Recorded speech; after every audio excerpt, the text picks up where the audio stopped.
CRT TVs were once so common, nowadays you hardly come across one.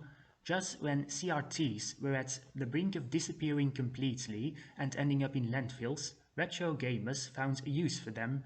Without going into details, they are much more capable at running retro games. I know that some of you might be pretty young, so note that when I say retro, I am not talking about a PS3 for example. I am talking about 8-bit systems like the Atari and the NES. Also am I talking about 16-bit systems like the SNES and Sega Genesis. Actually, every console from the 5th generation like the PS1, Sega Saturn and Nintendo 64 and older as well of course. Once again, without getting into the technical side of things, the main reason for which retro game consoles run much better on a CRT is because these old consoles were designed to run on a CRT in the first place. So if you want the best and most authentic experience, then yes, CRT all the way.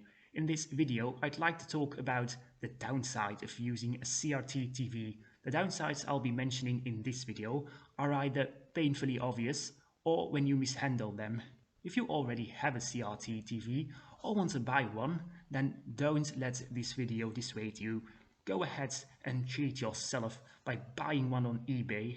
If you already own one, then please don't throw it away or stop using it. This video is not really a warning, but just something to keep in mind.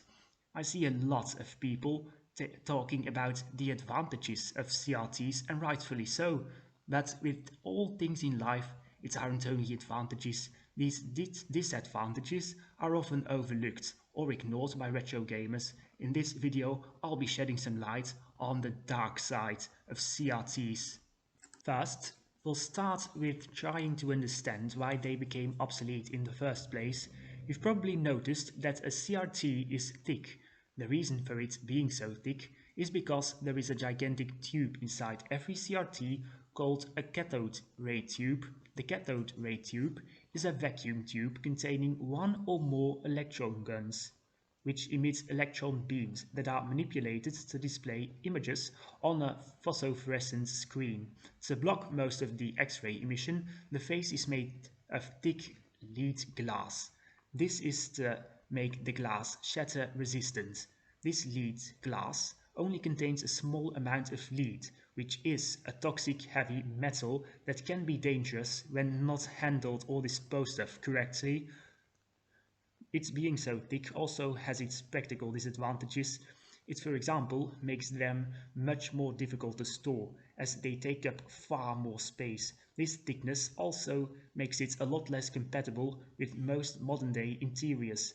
Not only are CRTs much too thick for their own good, they are also far too heavy. I am not going to lie, I am not the strongest person in the world, so it comes to no one's surprise that I can't carry any CRT with a bigger screen than 20-inch for a long period of time. Due to the gigantic tube hiding inside every CRT, its screen can't be bigger than 40-inch. If you're someone who loves CRTs, nothing wrong with loving vintage TVs of course, then all of these reasons are pet peeves for you at worst. And yes, all of these reasons are pet peeves compared to the reasons I'm going to mention right now. When it is late at night, a CRT might pick up a kitchen knife and murder you. Now for real, the only real dangers are when you drop it on its face. You might be in for one heck of a kaboom. If for some reason you think it's a good idea to open up a CRT without having the slightest idea of what you're doing, then please don't. CRTs contain high amounts of voltage, even when they're not plugged in, which could be very well lethal. CRTs are also bad for your eyes if you're exposed to them for long time periods. Yet them being bad for your eyes you should take with a pinch of salt. An entire generation grew up with these things and most of them aren't blind. In terms of fire safety, CRTs can very well catch fire. Either there is damage or the ventilation is blocked. I remember seeing a lot of articles around the year 2010 about CRTs not exactly being fire safe. Back then, old people were afraid their CRT might catch a cold, so they put a blanket over it. Due to that, the CRT couldn't properly ventilate, and yeah, you know what happened next. As far as I know, those are the only real dangers. To be fair, there are also other downsides like it sucking up a lot of electricity, text can sometimes be hard to read on a CRT, anything even remotely modern won't run very well on a CRT, and some other things. Let me know in the comments if any of you ever had a CRT TV or monitor.